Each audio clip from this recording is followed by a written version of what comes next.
So if you want to know if you should get the Cricut Easy Press or a heat press, just keep watching. I will be going over the differences, the pros and cons of each one. If you're new to my channel, my name is Leslie. My channel is all about crafting on a budget. I do sublimation, Cricut, and kid craft videos. So if any of those things interest you, please subscribe, join my YouTube family. We're getting closer and closer to 1,000 subscribers. So thank you so much for all your support. And let's get into the video. So I've had the Cricut Easy Press since about March of this year, I believe. And I loved it. It was a great beginner. One of the big pros about the Cricut Easy Press is that it's portable. You can take it with you anywhere you have an outlet where you can't do that with the big heavy heat press. The Cricut Easy Press comes in different sizes. It comes in, I have the 9x9. It comes in 12x10. And 6x7 or 5x7, I believe. And then you have the mini, which I also have, and I have a video on it if you want to see. You can also see a video on me unboxing my Easy Press. So it's a good beginner heat press. But here are the cons. I'm just gonna get straight to it. With the Cricut Easy Press, you don't have even pressure.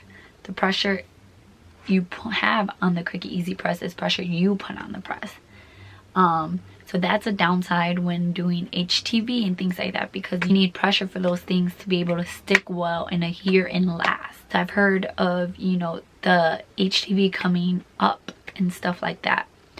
So that's kind of one of the nice things about the heat press, is that with the heat press you have even pressure. Not only that, with the heat press you have even heat all throughout, which is something that's really, really nice. They do say with the Easy Press you also have even heat. The Easy Press, when I got it, was 200 and something. It was like $239 or something like that for a bundle. So I got the Easy Press, HTV, a bunch of rolls of HTV. This heat press right here is obviously more expensive. There are heat presses that you can get on Amazon. I recommend the Fancier Studio. Is it Fancy Studio? I think it's Fancier Studio. It's $1.99 for a 15x15 wood, and a lot of people love that one. I've also heard the 2C brand is also a good one on Amazon. So there's cheaper alternatives than this one. This one is about $649. So it's not a cheap heat press, but it will last me a long time. It's really sturdy, and I'll enter a video of me opening it and you can see how well it came wrapped. It's really, really heavy. It comes wrapped in wood to protect it. It's super heavy, like super heavy. So another pro about, I'm sorry I'm all over the place, I'm like trying to get my thoughts together. Another pro about the Easy Press is that it can reach 400 degrees, and you need that for sublimation. The heat press obviously can also reach 400 degrees. So that's one good thing, but I don't think the original Easy Press can reach that high. I know the Easy Press 2 can reach a 400 degrees. Another downside to the Easy Press is that you can't reach as much coverage, as much area as you can with a heat press. Obviously 16x20, 20 inches I can reach. 15x15 heat press, bigger area than you can reach with a 12x10 heat press, Easy Press.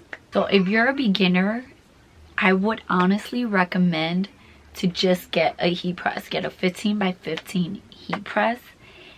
Like I said, even pressure, even heat, and the price will be, it will eventually be worth it. You know, you'll have better quality items and you can do more with it. And you know, with the heat press you can adjust the pressure depending, you know, what substrate you are. With the Easy Press you're just counting on your whole body, you know, on your own body weight to put the pressure.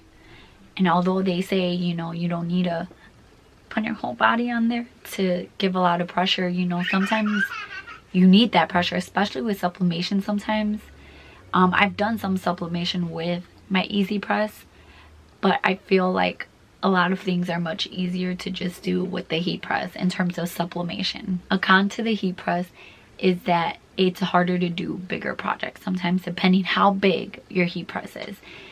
And what I mean with that is that if you're doing a blanket like those photo blankets for sublimation, like if you're doing a blanket with the heat press, getting to that middle section might be a little hard because you can't, you know, you just have to work with it.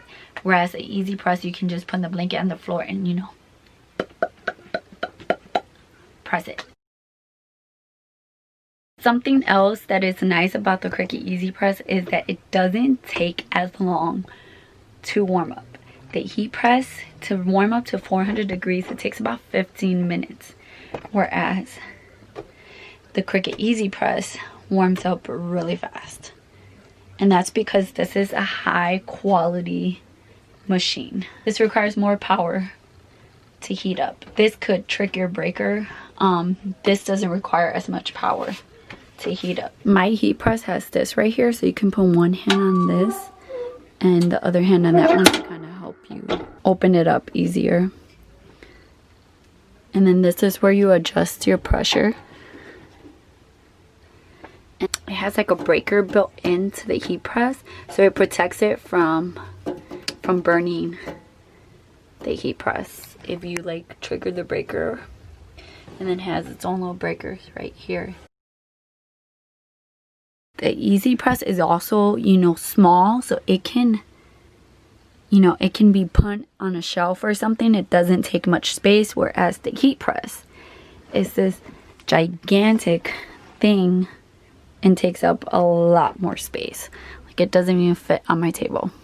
See that? This is a really short video. I thought I had a lot to say. So if you're wondering if you should get an Easy Press or a heat press, it's really up to you. I honestly recommend a heat press. I love it. It's gonna last you a really long time, and you can do so much with it. So much. With the heat press, you don't need an Easy Press mat. You have a silicone mat or a rubber mat that comes with it. Easy Press, you need an Easy Press mat. The Easy Press, like I said, it's portable. But if you want to make good quality items, I feel like a heat press is very important, and it's much faster. Sometimes with the Easy Press, when I do sublimation and lift it up, even if I try to lift it up slowly, like the item sticks to the Easy Press, and then, you know, that causes ghosting sometimes. That doesn't really happen with my heat press. You know, I can open it slowly, and I've never really had that happen to me. So my recommendation is to get a heat press. Invest in one. Invest in yourself. Invest in your business. Honestly, $200 for Easy Press. You might as well get a heat press. And Heat Press Nation has a 16 by 20 for $400, which is not bad. And it's gonna last you a long time, guys. It's gonna last you a long time. Easy Press is nice and all because it's portable and all that, but in the long run, heat press is the way to go. I hope this video kind of helped you a little bit.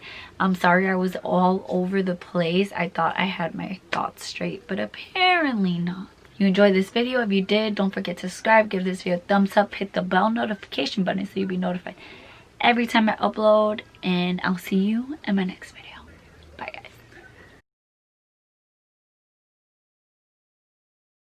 I will be what else should I say? I don't know.